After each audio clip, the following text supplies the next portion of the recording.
Дәнекер. Іште іркілген ойдың толғағы жетіп, дегбіріңді алғанда оны сыртқа шығару үшін тыңдар құлақ өзіңдей түсінбесе де, байыбына барып ұғынуға тырысар сана иесін іздейсің. Әзіретберген біраздан бері көңілінде шатқаяқтап жүйкесін жұлым-жұлым етуге айналған жан сырын мұқтажын кімге айтарын білмей, бір шама әуре болды. Күндіз-түні жадынан жарты елі ажырамай, санасына желімделіп қалған әлгі ой мазасын алып ақ бітті. Ол не де болса әр нәрседен хабары мол, қақ-соқпен ісі жоқ, көзін ашқалы аралас-құралас келе жатқан әрі қатары әрі ағайыны көршісі Қозыбақты әңгімеге тартуға тоқталды. Оның Қозыбақтан басқа ақылдасар тұсасы да жоқ емес. Бұл жайында олар әлі-ақ естиді де. Бірақ ойындағысын жөн жосығымен абыройға нұсқан келмейтіндей етіп талқылауды осы құрдасынан бастауы дұрыс көрген.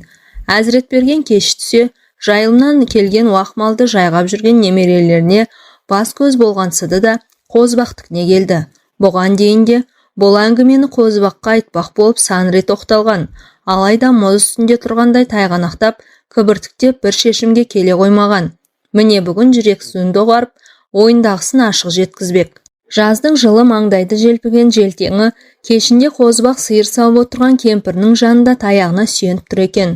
Құрдасымен бір күннің ішінде бірнеше рет кездесіп, әңгіме дүкен құрысып, тонның ішкі бауындай араласып, құраласып жүрсе де, дәл бүгін Әзіретбергеннің Қозыбаққа тура қарауға батылы жетпеді. Көңіліндегі дітін айтар сәт туғанда, бір түрлі ыңғайсыз күй кешкен Әзіретберген оны шетке алып шықты. Қозеке, айтарымды айтып алсам да өзіңізден қысылыңқырап тұрмын.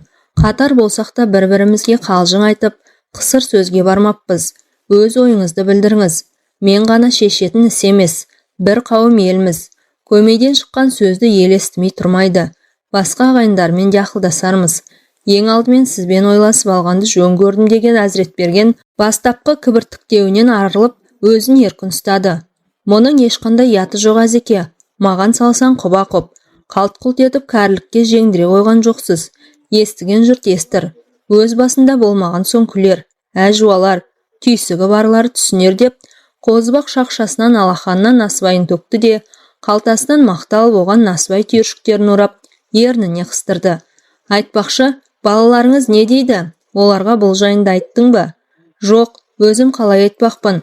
Үлкен ұлым Темірбек түсінер, ал қалғандары келсе қоймас. Оларға бұл қадамның желіккеннің іс емес, мәжбүрліктен туындап отырған тіршіліктің әрекет екенін менен гөрі сіз түсіндірсеңіз дұрыстырақ болар еді. Жарайды, бұл жағын реттерміз. Ал енді көз тігіп сөз салмаққа ыңғайланып жүрген ұзын етектіден біреу-міреуіңіз бар ма? Мәселенің ең бастысы осы ғой деп, Қозыбақ жүзіне күлкі үйіре Әзіретбергенге қарады. Әзірге ауыл аймаққа жөні келіп тұрған ешкім жоқ. Мына көрші ауылдағы Нұрғабылдың қарындасына емеурін білдірсек қайтеді. Өзінің пұшпағы қанамай, ерден шығып ағасының үйінде отырғанына да біраз болыпты. Жасы 50-ден асып қалған деп естимін деді Қозыбақ. Гүлшаран айтып отырсын ғой. Иә, соның жөні келіңкірейді. Маған жасынан гөрі егделеу тартқаны дұрыс. 60-тың жетеуіне келген маған жас ес құшып, жігітшілік жасау не теңім. Әйтеуір белі бүгіліп, жүріп тұруы қиындағанда, құмғанымның суын жылтып, төсегімді қалыңдата салып, күтіміме жараса болғаны да, талайлар мен секілді кәрілік деген үңгірдің аузында тұрғанда, кемпірі қайтыс болған шалдарының өзіне серік іздеуін желіккендік алжығандық деп күстаналап жатады. Ал ар жағында басқа сыр жатқанмен жұмысы жоқ. Қозыбақ оның сөзін басын ези қоштады да, иә, жас кезімізде қариялардың құдай жанымды кемпірімнен бұрын ал, келінге етегімді аштыра көрме деп тілейтіндерін жиі еститінбіз. Енді бұл өзіміз айтатын болдық. Келін мен баланың күтімі кемпіріңдікінде қайдан болсын деді де, сіздің егдесінен гөрі жастауына ұрынғаныңыз дұрыс. Жасамысы ертең өзіңізбен бірдей ыңқылдап-сыңқылдап жүрсе қайтпексің. Әзірге қыз таңдауды қоя тұрып, балалардың келісімін алайық. Сосын елші ғой, бір теңіміз табылар деп, Әзіретберген кетуге ыңғайлана берді. Қозеке, балаларға құлақ қағыс ету сіздің еншіңізде. Оған алаңдамаңыз. Әлі де ақылдасармыз деп, тұстасын шығарып салды. Әзіретбергеннің 3 ұл, бір қызы бар. Кенже ұлынан басқасының бәрі аяқтандырып, көңілі жайлана бергенде кемпірі бұл дүниеден қайтып, пішаймен жеп қалғанды. 70-ке тақап қалғанда серігінен айырылған ақсақалдың кемпірін қара жердің қойнына бергеніне 1,5 жылға жуықтаған. Кемпірін жерлеген күннен бастап Әзіретберген жалғызсырап, 50 жыл отасқан серігінің орны ойсырап, үңірейіп қалғанын бірақ сезген. Кемпірі қыжымкүл өзімен түйеде жасты болатын. Байқұс сөзге сараң, томаға тұйық жан еді. Күйеуінің қас қабағына қарап, келін жұмсап отырса да шалының кір қоңын өзі жуып шайып, басқа күтімінде де барынша көңіл бөлетін. Аялы да үйреншікті алақанның жылуын аңсаған Әзіретберген қыжымкүлдей болмаса да, оның орнын жоқтатпауға тырысатын әйел затының қажеттігін түсінді. Қозыбаққа бүгін сыр беріп айтқан әңгімесінің төркіні осыған байланысты еді. Әзіретбергеннің үлкен ұлы бұл күнде 4 баланың әкесі атанған Темірбек шаруасын күйттеп, өз шаңырағымен Бархындыда жеке отырған. Темірбек үйіне қарай келе жатқан салт аттының кім екенін ажырата алмай тұрды да, жақындай түскенде барып жолаушының астындағы жирен қасқа атынан тани кетті. Қозыбақты бұл үйдің иттері ат-батымен талап жеп қоярдай шабалана ұрып қарсы алды. Темірбек төбеттерін тыйып тастап, қариямен амандасты да, әзілің жарасса атаңмен ойна демекші, үлкенмен де кішімен де әзілдесіп, сөзімен түйреп, қалжың сөзге келгенде таптырмайтын әдетіне салып, ит біткенді шулатып жүрген сіз екен ғой, қай бала екен десем деп, Темірбек күле тіл қатты да, іле Қозыбақтың қолынан шылбырды алып, анандай жердегі қадаға атты, қаңтара байлап ер тоқымын тартпасын босатып қойды. Жайшылықта әзілге жоқ Қозыбақ Темірбектің қалжығына сөзіне орай, немене, үйіңе келе жатқан жанды бездіріп жіберу үшін ит айтақтайтын болғансың ба деп әзілдей сөйледі. Ит иттігін жасамай тұра ма? Жаратушы пәрменімен итке таңылған міндетті өзгертуге иесінің шамасы қайдан келсін? Ит үреді, иесі айтақтайды. Ойда қырда екеуінің де міндет жетіскен екен. Жетіспей тұрған бірақ нәрсе бар. Ол әупілдеп үргенмен бітірген ештеңесі жоқ иттердің балтырдан алып азуын батырмағаны. Итінің мені талып тастамағанына көңілің толмай тұрғаннан саумысың? Ой көке, әзілдеген түрім ғой, деген Темірбек жауаптасудан тыйылып, Қозыбақты дөңестеу жерге тігілген киіз үйге бастады. Темірбектің үйіндегі келін Бәтима, шай әкелгенше қарапайым тоңазғыш, дымқыл шұңқырға салқындығын сақтап тұру үшін қойылған местегі көженің суынан шөлін басқан Қозыбақ аяғын созып жамбастай жатты да, жас өскін балалардың сыртта жүргенін пайдаланып, Темірбекке жолаушылап келуінің мәнісін айта бастады. Қозыбақтың жай ғана әлдебір тірліктермен өтіп бара жатып шөлін басу үшін соқпағанын, өзіне қатысы бір жайдың барын сезген Темірбек енді үн қата берген қариядан рұқсатын сұрай сөзін бөліп, қазан ошақтың басында жүрген әйеліне даусын көтере, «Әй Бәтима, қазанға ет сал, итпен қусақта құтыла алмаған қонақтың үйде отырғанмен ісің бар ма өзіңнің?» деп әзілкештігіне басып күле сөйледі. Тыстан әйелінің мақұлдаған жауап естілді. Қозыбақ, «Әй Темірбек, осы сөзің кімге тартқансың? Әкең мен шешеңді жақсы білеміз. Не де болса сол нағашы жұртыңда қу түлкідей қутыңдаған біреу бар ау» деп кеңкілдей күлді. «Қазан көтеріп ет асам деп әуре болмаңдар. Келген бойда бір қойдың басын мүжіп кетесі десең, бір басқа, сенің сүр болып қалған кәрі қойыңның етінен кемпірімнің сылдыр сулы сорпасы артық. Етіңді асып өзің жей бер. Маған шай пәйіңді берсең сол да жетеді. Көке, сізге бір қойдың басын мүжте алмасам, айдаладан несіне қаңғып жүрмін. Үй маңында пышаққа ілінерлік қой жоқ. Кешкісін мал өрістен келген бетте ең таңдаулысын сойып, сыбағаңызды әп сәтте алдыңызға тартамыз. Әйтпесе қазір-ақ біреуін өңгеріп келе қояйын деп, Темірбек орнынан көтеріле беріп еді, Қозыбақ оның тізесінен басып қайта отырғызды. «Шырағым, біздікі сөздің сірағасы ғой. Мына тұрған ауылдан осы жерге дейін 15 шақырым. Сол қашықтықтың өзін басып өтемін деп, денем ауырсынып отыр. Шайыңды ішіп келген ізімен ауылға қайтамын», деді Қозыбақ. «Сыбағамызды арнай келіп жермін, немесе кісі жіберіп шақырарсың. Бүгін менің саған айтпақ шаруам бар. Келінді шақыр, ол да тыңдасын». «Көке, әйтеуір тыныштық па?» деп, Темірбек тосын хабар күткендей жаңағы көзіндегі ойнақылық, ізім қайым жоғалып Қозыбаққа тіке қарады. Еттестерден біреу-міреу қайтыс болса, 3-4 ауыл ақсақалы қатын қалаш жиналып келіп естіртуші еді ғой. Бірақ Қозыбақтың шәнейіп жатысына қарағанда жаман атты ештеңе байқала қоймайды. Бәлкім, Бәтиманың ет жақындарынан бірі, әлде әкесіне жамандықты естіру үшін көлік таппай, барлығы араларынан Қозыбақты жіберді ме екен дегендей сұрақтар қаумалаған. Темірбек: «Әй Бәтима, мұнда кел» деді. Темірбектің үрейленуінің әлдебір тосын хабардың алдын ала белгі берместен жай түскенде бірден көрсете қалатынына өткен жылы шешесі қайтқанда көзі жеткен.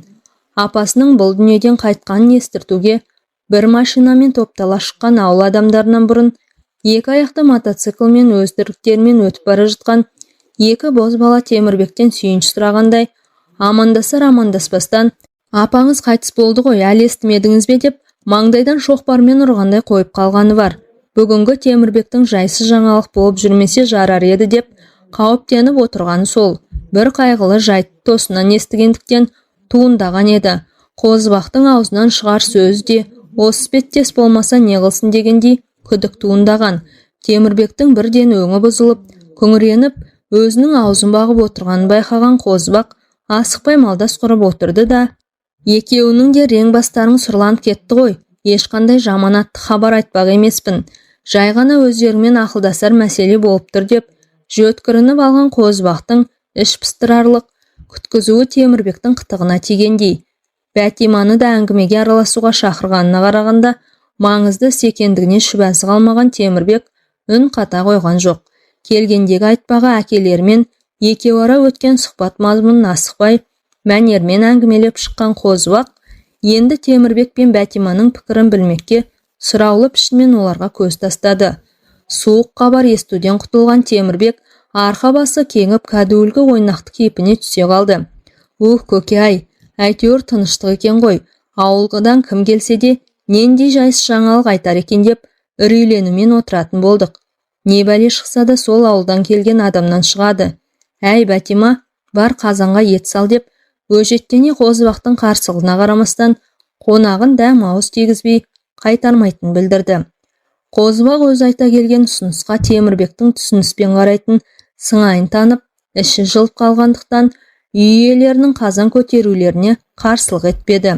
Ауылға асығып барғанда не бітіремін, одан да мұнымен ақылдасып алдағы істің орайын ойластырып алған жөн деп ойлады. Мұнымен еттің пісуін күтуіне тура келді. Ал жаңа ғана қой соямын деп қопаңдап едің ғой. Сой енді деп Қозыбақ жайласып жатып алды. Жоқ, енді қой соймаймын. Бұйырғанын ішіп жеп кетесіз. Малдың басын қашан тәтеме, ол әкесін тәте деп айтатын. 18-ге толып бұрымы жер иіскеген аруда кеп берген күні мүжисіз деп Темірбек Қозыбақтың қалжыңдай айтқанына орай орнынан қозғала қоймады. Қозыбақтың негізгі міндеті ет жеу емес, Әзіретбергеннің төсек жаңғыртуына ұлының пікірін білу болғандықтан Темірбекке: «Сонымен әкеңнің төсек жаңғыртуына қалай қарайсың?» деді. Темірбек сәл қабағын түйді де: «Тәтемнің жағдайын түсінемін, өзіңіз білесіз. Қазір ол кісі Оралбектің қолында. Күтімі жақсы. Қара шаңырақтағы келін жаман емес. Бірақ кемпірінің орны ойсырап қалды ғой. Шешеміздің о дүниелік болғанына жылдан асып қалды. Егер тәтем бас құрайым деп шешсе, сіздердің ұйғарымдарыңыз да осы төңлікте болса, менің қарсылығым жоқ» деді. «Сені сөз түсінеді ғой деп келдім. Інілерің мен қарындастарыңа мені салмай-ақ қойғаның дұрыс. Бала шағаға сөзімді өткізе алмай мәселім қайтып қалар. Мына Қозыбақ қартайғанда жеңгетайлық жасап құтырайын деген екен дегендей әжуаға ұшырап жүрермін. Жарайды, оларға өзім түсіндіремін. Сонда тәтемнің қалауы кімге түсіп тұр?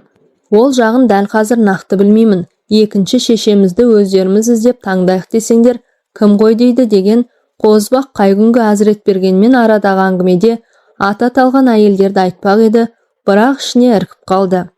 Темірбек қарап отырмай қалжыңдағансып: «Біздің шал құтырайын деген екен. Болашақ шешеміз бізден, яғни өгей балаларынан жасы кіші болып жүрмесе жарар еді» деп Темірбек кеңкілдей күлді. Тершіген маңдайын сүлгімен сүрткіштеп жамбастап жатқан Қозыбақ: «Әкеңдікі желіккендік емес, мәжбүрлік. Бура дайын зіркілдер күшіміз болмаса да, Құдайға шүкір бүгінгі 40-қа келмей жатып бір әйелге шамасы келмей жүрген талайлардан артықпыз. Қазіргінің жастары 30 бай 40 байларды дүниеге әкеле алмай зорығып жүргенде, 80 бай 90 байлардың әкесі атанған кешегі қариялардың сарқыты мына біздерді оңай деп тұрсың ба? Жегені шөп шалам, ішкені арақ жастарда не ғайыр? Бұрын бедеу әйел дегенде естуші едік, қазір газет-пазетінің белсіз еркек дегенін қаптап кеткенін біліп жүрміз» деді де арнайы топырақ салынған құтыға шырт түкіріп қойды. Түс қайта Қозыбақты шығарып салған соң Темірбек әйелмен кеңесіп, ертесіне бауырларына жолықпаққа ауылға жүріп кетті. Оралбек ағасы Темірбек тыңдап отырды да, өз саптауыңа қарағанда бұл іске құлшынысың байқалып-ақ тұр. Апамызды қара жердің қойнына бергеніміз жылдан сәл ғана асты. Былайғы жұрт не дейді? Абыройды да ойлау керек. Тәтемнің күтіміне ол бала селкеу түсіріп немқұрайлы қарап жүр демекшісің бе? Одан да немерелерінің қызығына батып, тыныш күй кешкені артық емес пе? Не десек те әкеміздің көңіліне қарап қалауына қарсы келмейік, деп Темірбек бұған келіні ол бала не айтар деген сыңай көз тастады. Ол бала, өздеріңіз қалай ұйғарыссаңыздар, мен де соған келісемін. Әйтеуір үлкен үйдегі келін болған соң атамның күтіміне барынша мән беріп жүрмін. Қария кісінің жайына келіні салғырт қарап, соның себебінен осындай іске баруға тура келді деп жүрмесеңіздер болды деді. Бұлар сөйлесе келіп әкелерін қолдап, істі әрі қарай ойластыруды тұстастары шешер деп тоқтамға келді. Қаладағы інілері Құралбек пен көрші ауылға тұрмысқа шыққан қарындастары Айманды шақыртып, олардың да көз қарастарын білуді ұйғарысты. Әзіретбергеннің тілегі бір-екі күннің ішінде ауыл аймаққа айна қатесі жайылып үлгерді. Біреулер, ойбай не дейсің, Әзіретберген қартайғанда құтырайын депті. Ата сақалы аузына біткенде қатын аламын деп шала бөлініп жүр екен десе, екінші біреулері қартайғанда келін мен баласына етегін аштырмайын, өз қотырын өз қасыйын дегені ғой, жетіскеннен желпілдеп жүр ғой деймісің деді. Осы іспеттес гу-гу әңгіме тыныш жатқан ауылдың түңлігін бір сілкіп өтті.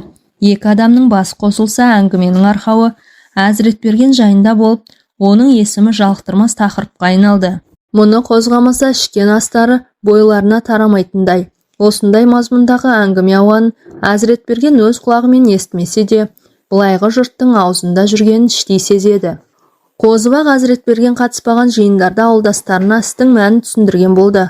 Мұндайда ағайын туыстар Қозыбақтың алдында басшыл ғып, дұрыс екен десе былай шыға әлденені көкіп шыға келетін. Әзіретбергеннің күндегі бала-шағасымен бір дастарханның басында отыруға ұялғаннан әзер шыдап тығырыққа тірелгендей күйде өтіп жатты. Төркінінен жеткен хабар Айманның жүрегін оқтай қадалып, анасынан айырылып онсыз да қам көңіл шерменде күй кешіп жүрген оны тұқыртып тастады. Әкесіне тіке қарап, сөз салғыстырып көрмеген Айман анасының орнын өзгеге бастырмау қажеттігін айту үшін бауырларына жолуға төркініне келді. Айманның бұл келісінің мәнісін әдегеннен ақ оға қойған Әзіретберген қызының ауылдан кіріп келе жатқанын көрген бетте-ақ өзін кінәлі жандай сезініп, көзіне тура қарай алмай тайсақтай берді. Әке мен қыз аман-есендік сұрасып тұрған сәтте бұрынғыдай емен жарқын шүйіркелесіп кетпеді. Сағынысқан көңілдің әсерінен қыз әкеге еркелеп, әке қызының маңдайынан иіскеу тәрізді өздері үшін жарасымды қауышу әдеті бұл жолы қайталана қойған жоқ. Дегенмен әке ниетіне қарсы Айманның ішкі сарайындағы өре түрегелген қатқыл пікір жуасыңқырап, ол сол заматта жаны ашу сезіміне ұласқандай болды. Әкесінің баяғыдай емес, бірте-бірте шөгіп бара жатқанын, денесі еңкіш тартып кәрілік жағалауына таяп қалғанын ойлап, қыздың көкейін тескен әлгі үзілді-кесілді қарсылықты пікірлер сіреп, Айманның әлгі жайтқа қатысты өң көз қарасы қылаң беріп қалған. Төркініне дедектете сүйреп келген істің желісін бауырларымен бірге төрт көздер түгел отырғанда талқылаудың реті келе қоймайтын білген Айман, не болса да кіші ағасы Оралбек пен жеңгесіне өз көзқарасын айтудың сәтін күтіп, төргі бөлмеде жеке қалды. Темірбек өз мекенінде, ал кіші інісі Құралбектің соңғы емтихан тапсырып келуіне 2-3 күндей уақыт бар. Ішкі бұлқынысын бауырлар мен жеңгелеріне түгел ақтармақ болғанмен, екпіні басылыңқырап қалған Айман Оралбек келісімен өзінің не үшін келген дегеннен ақ бастап кетті. Әкелерінің тыста жүргенін пайдаланып, ағасы мен жеңгесіне ақтарыла сөйлеген Айманның әлгінде ғана жуасып қалған ішкі дүниесі қайтадан алғаш қалпына түсіп, әкесін кінәлай, көкемнің жер ортасынан ауғанда мұнысы несі, біздің көңілімізге қаяу түсірем деп ойламай ма? Деп ағасына тіке қарап, ол бала қалыс адамдай үндеген жоқ. Қайын сіңілсін қоштайын десе, атасы мен қайнағасына қайшы келетін біліп отыр. Ал оны жақтырмайын десе, қарияның күтіміне қашқандық дер деп үнсіз қалуға мәжбүр. Дегенмен пиғылының түпкі төркінде атасын жақтар ниеті жатқан еді. Бұл пейілі атасының кір қоңына басқа да жағдайына қараудан құтылып қаламын деген ойдан емес. Үлкен кісінің жай күйін шын болысымен түсінуден туындаған. Қарындасының сұрағы өзіне бағышталып тұрғандықтан Оралбек жөткірініп алды да. Мен осы әңгімені алғаш рет Темірбектен естігенде аз кем қарсылық еткенмін. Бірақ ол қолдап, құлшынып тұрғандықтан ештеңе дей қоймадым. Біз қаншалықты өзіміздікін дұрыс деп есептесек те, бір жағынан көкеміздің көңіліне қарау бәрінен де маңызды деді. Көңіліне қарау дұрыс-ақ шығар, бірақ кеше ғана ортамыздан кеткен анамыздың орнын әлдекімге беріп қоймақпыз ба? Ең болмасқа араға 2 жыл салып барып, бұл іске ден қоюға болар еді ғой, деді Айман. Оралбек, сен отбасыңа ескертіп 2-3 күнге осында қала тұр. 1-2 күнде Құралбек келеді. Ал ертең Темірбек ауылға ат басын бұрып қалар деп отырмыз. Мен не шешемін, әрқайсымыз әр жерден күңкілдегенше бәріміз жиналып бір тоқтамға келейік. Бүйтіп жасырынып сабырласқанша әңгімені ашық айтып көкемізбен бетпе-бет отырып сөйлесейік. Ол кісі де бізден ыңғайсызданып, кейінгі уақытта біртүрлі томаға тұйық болып кетті. Тіпті ас үйінде де еркін отырудан қалып бара жатқандай деді. Жарайды, 2-3 күнге қала тұрайын, онсыз да енеме жай-жапсарды түсіндіріп кеткенмін, деді Айман. Әзіретбергеннің кіндігінен тараған перзенттерінің барлығы араға 1 күн салып қара шаңыраққа жиналды. Ауыл аймаққа жайылған әңгімеден хабарсыз Құралбек те соңында емтихан тапсырып келе қалған.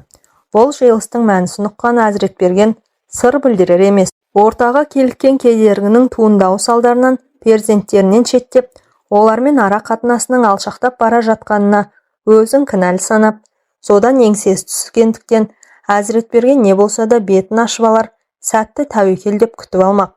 Бірақ қалай дегенде де балаларының алдында барып талқыға түскісі жоқ. Кешкі ас үстінде Құралбектен басқасының бәрі баяғыда емен жарқын еркін отыра алмады. Тек ештеңеден хабары жоқ кенже ұл әкесіне еркелегенсіп, оқуының 1 жылы қалай өткендігін, не көріп не қойғанын сөз етумен болды. Әкесінің қасында төрде отырған Темірбек бауырларымен алдын ала болған келісім бойынша бүгін жиылыстың мәнісін айтпаққа оқтала берді де, кенет көкесінің көзінше бірдеңе деуге батылы жетпей, тілі күрмеліп, жақ аша алмады. Бір жағынан оған көкесінің ісін талқыға салу сол сәтте әбестік болып көрінген еді. Сондықтан бауырлармен болған талқылаудың қорытындысын әкесіне оңашада айтпақ болып, ләм-мим деп қоймады. Темірбек сөз бастамағандықтан өзгелер үнсіз. Сол кезде әлгі әңгіменің басталмағаны Әзіретбергенге де, сондай-ақ Оралбек пен Айманға да жайлы тиді. Өйткені олар жеме-жемге келгенде бір-бірінен ыңғайсызданып, ұялып бұл тақырыптың қозғалмауын іштей тілеген еді. Ас шіліп болған соң Әзіретберген бата қайырып әруақтарға және бұл дүниеден қайтқан кемпіріне бағыштап аят оқыды да, мен қозбақтықне барып әңгіме дүкен құрып келейін деп шығып кетті. Мұнысы балаларына кедергі жасамай, еркін сөйлесулеріне жағдай жасағандық еді.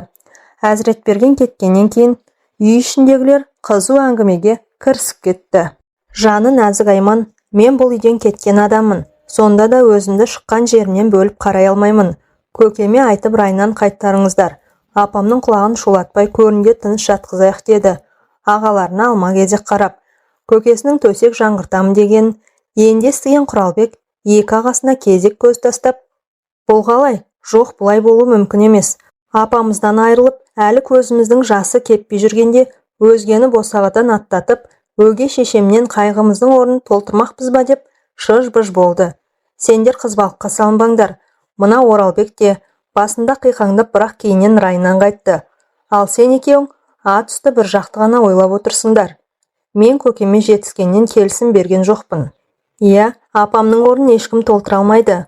Қазаның қайғысы төс табандатпай, мені айналып өтті деймісіңдер. Сендердің қарсылықтарың жөнсіз. Тірі адам тіршілігін қамдар болар десек, жаушайға жарамастай қайта ризашылығымды беріп, жаны да тәні де еңкіш тартқан көкемізді кәрі қойдың жасындай ғұмыры алғанда қолтығынан демей білейік деп, Темірбек бауырларының екпінін баса сөйледі. Оралбек, сен мені тете өскендіктен Оралбек Темірбекке сен деп айта бермейтін. Жаңа кейіннен ләмем деп қоймады дедің. Мен не деймін? Бәрін сен көкем қозбақ көкешен шешіп қойыпсыңдар ғой. Шын мәнінде мен бұл іске араласқым келмейді. Үлкен үйде мен қалдым. Демек көкеміз бас құрар болса, өгей шеше менің қолымда тұрмақ. Одан арғысына өзгелердің қатыстарың шамалы. Қысқасы үлкендердің ұйғарына мойынсұнайық. Сөйтіп шеше таңдайық деді. Сіз қалайша бұл іске араласқыңыз келмейді. Қызық екен. Өгей шешемен бір шаңырақтың астында тұратын болғандықтан Қайта нағыз бас қатыратын сізсіз ғой, деді Айман. Оралбек үнсіз қалды. Кіші ағасының әлі дүдамал күйде жүргенін аңғарған Құралбек оны Темірбекке қарсы қою үшін: Оралбек аға, отбасы болғандықтан ұрыс керіс тәрізді келеңсіздік болмай тұрмайды.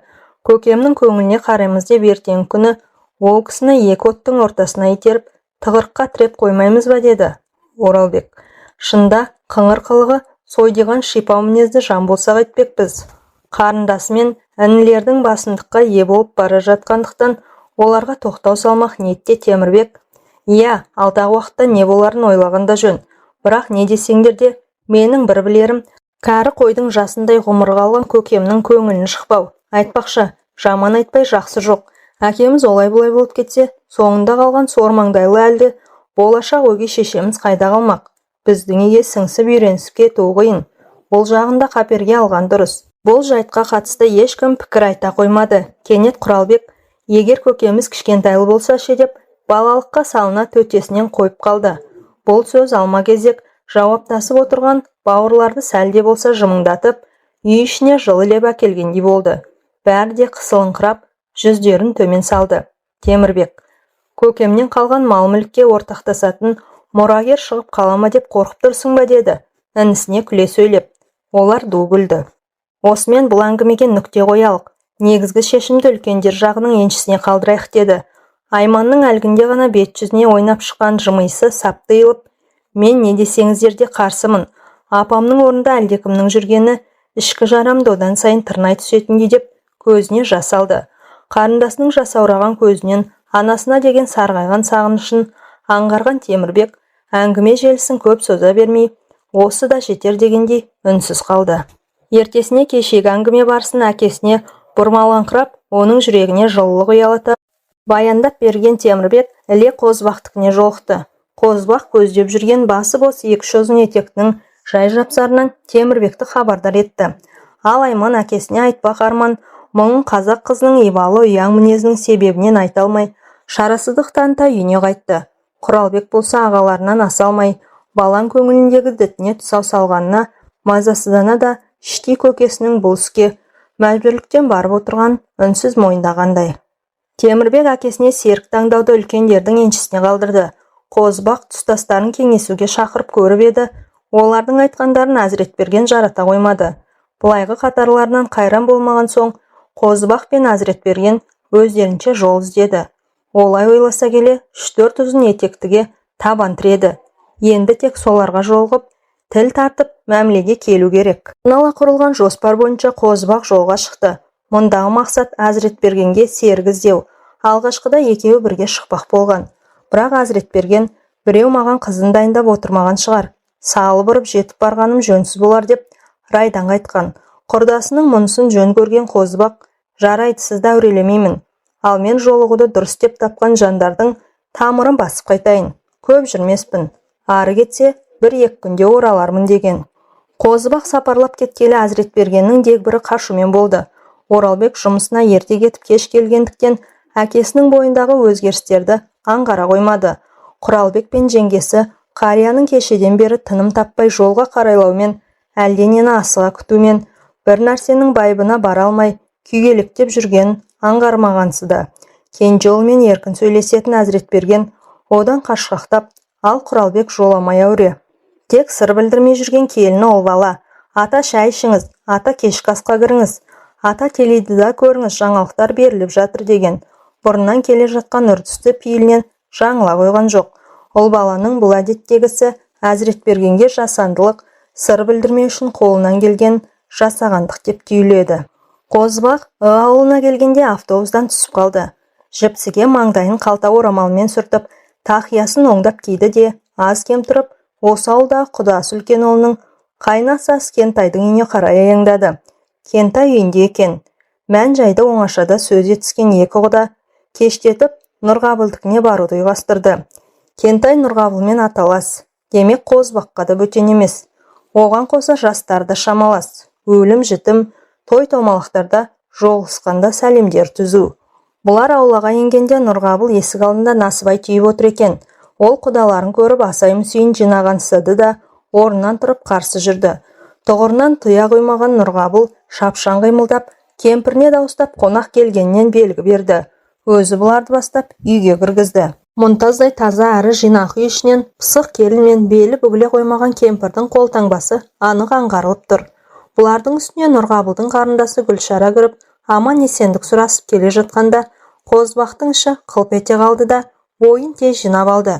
Жеңгесінің тұсын ала бере жайғасқан Гүлшараға қараған Қозбақ, оған Әзіретбергеннің көңілі сөзсі толатынына күмәнданбады. Елуді еңгерсе де, бетінің әр таймағаны жазық маңдайы, дөңгелек жүзі толықша келген денесі Қозбақты тамсантып тастады.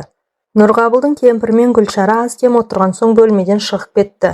Қазақта үйіне келген кісіге кім болса да, неге келдің деп сұрамайды. Шаруасына ә дегеннен айтама, жата жастана қозғайма, ол қонақтың өзіне байланысты. Нұрғабыл бұл екеуінің келісінде бір сыр бар екенін әу бастан-ақ сезсе де ештеңе дей қоймады. Әрінен сөз еткен үшеуі ендігі кезекте негізгі шаруаға көшкенді жөн санағандай аз кем үнсіз қалды. Нұреке үйде тыныштық қана жатса, мына Қозыкең келіп бір әңгіменің ұшын шығарғаны. Өзім де сасып қалдым деп өзінің қозғалғалы отырған әңгімеден бұдан кейін де хабарсыз болғанын білдіре сөйледі. Ендігі сөзді Қозыкеңе берейін, ішіндегісін ақтарсын. Қозбақ: Нұреке, сізге арнайы келіп отырмын. Мендік қолға қаншалықты әдепке сай келерін дөп басып айта алмаймын. Өзіңізден бөтен еместігіңізді ескеріп көкемдегіні бүкпеймін. Кәрілікке жеңіліп осы күнге дейін жиған терген ақылың шашырап, алжуға қадам бассақ, ол да тіршіліктің заңдылығы шығар. Менің айтпағымды жөн десеңіз де, алжығанды десеңіз де өз еркіңіз. Менімен қатарлас ағайыным Әзіретбергенді білесіз. Былтыр кемпір өлгенде жаназаға қатыстыңыз. Сол Әзіретбергеннің әлі де тұғырдан тайған жоқпын, бас құрасам деген пиғылы бар. Мәймөңкелемей турасына көшсем, сіздің қарындасыңыз Гүлшара келісім берсе, оны ендігі қалған өмірінде серік етпек ниетте. Келісінің мәнісі осы деп тоқтады. Нұрғабыл қозғалақтап, бұйымтайды айтудың сөкеттігі жоқ, қарындасым отбасын құрмады. Қазір жер ортасына тақап қалды. Оған дейінде сөз салғандар аз болған жоқ. Енді сіздерге оңды жауап бере қояр деп ойламаймын. Мені несін ортаға қыстырасыңдар?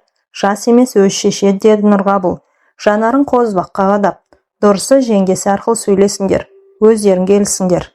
Оған бұған дейінде сөз салғандар жетіп артылды. Бұл бәрінің де меселін қайтарды. Әйелі өлген немесе ажырасқан қол қалаушылардың бетін қайтарғанына өкінбейді де. Өйткені өзгенің бала шағасына өгей шеше болғанша, туған ағасының балаларын бауырына басқанды артық көрді.